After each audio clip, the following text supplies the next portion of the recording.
फिर उसमें आपकी सर्विस चॉइसेस को समझने की कोशिश कर रहा हूँ।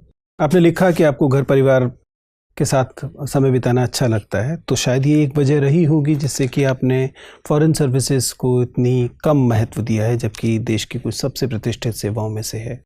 लेकिन अगर यह सिद्धांत भी माना जाए तो फिर ये नहीं समझ में आता कि आप अंडमान निकोबार सर्विस को तो इतना ऊपर महत्व दे रहे हैं कि आपने सारी सेंट्रल सर्विसेज को छोड़कर इस ग्रुप बी सर्विस को वरीयता दी है। आप इतने कॉम्प्लिकेटेड निर्णय प्रक्रिया को क्यों अपना रहे हैं? सर, इसका कारण फैमिली नहीं था। जो जिस क्राइटेरिया पे मैंने इसको पीछे रखा उसका एक कारण ये था कि जो प्रतिनिधित्व देश का करने के लिए फ्लुएंट इंग्लिश चाहिए। मुझे अपने बैकग्राउंड से और अभी तक के स्टडी करने के बावजूद ये महसूस हुआ। दुनिया के कितने देश अंग्रेजी बोलते हैं? आपको जिन देशों में स्थापित किया जाएगा वहाँ अंग्रेजी भाषा होगी तो ज़रूरी नहीं है। आधी दुनिया तो स्पेनिश और फ्रेंच के भरोसे चलती है, वो तो किसी को नहीं आती भारत। दूसरा कारण सर इसमें ये भी रहा, जब मैं इसको 15 नंबर पर मैंने इसको भरा कि जब मेरे पास ऑप्शन है ऑलरेडी देश में ही काम करने का, अपने ही देश के लिए। फिर आपने डेनिक्स क्यों भरा? वो तो आपको अंडमान निकोबार पर टक देंगे। पिलखुआ वालों को तो स्पेलिंग करने में भी दिक्कत होगी। देश की तो अंडमान निकोबार भी, चाहे कितनी दूर सही, अपने देश में ही तो काम कर रहे हैं हम।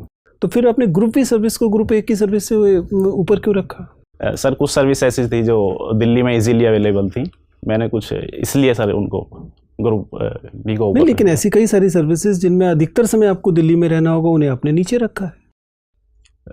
आर्मी हेडक्वार्टर सर्विसेज हैं या सेंट्रल सेक्रेटरीट की जो सर्विसेज हैं, उन सब में तो आप लगातार दिल्ली में रहते हैं, उन्हें भी आपने महत्व नहीं दिया। उसकी जगह पे आपने डेनिक्स जैसी सर्विस को रखा जो कि एक ग्रुप ही सर्विस है। सर डेनिक्स इसलिए रखा कि मैं ऑलरेडी पुलिस में काफ़ी समय मैंने बिताया है। लेकिन आईपीएस के दौरान आपने इस तर्क को स्वीकार नहीं किया? मैंने उसमें सर जब आईएएस के लिए मैंने फर्स्ट प्रेफरेंस दी, उसकी कार्य विविधता देखी। उसके बाद फिर सर सेकंड मैंने आईपीएस रखा और आईआरएस रखने के बाद फिर मैंने सोचा कि मैं किसको रखूँ। फिर मेरे यहाँ पे कि मेरे 10 साल का वर्क एक्सपीरियंस मुझे काम आए, इसलिए मैंने दानिश को ऊपर रखा। सर आप बहुत कन्फ्यूज हैं।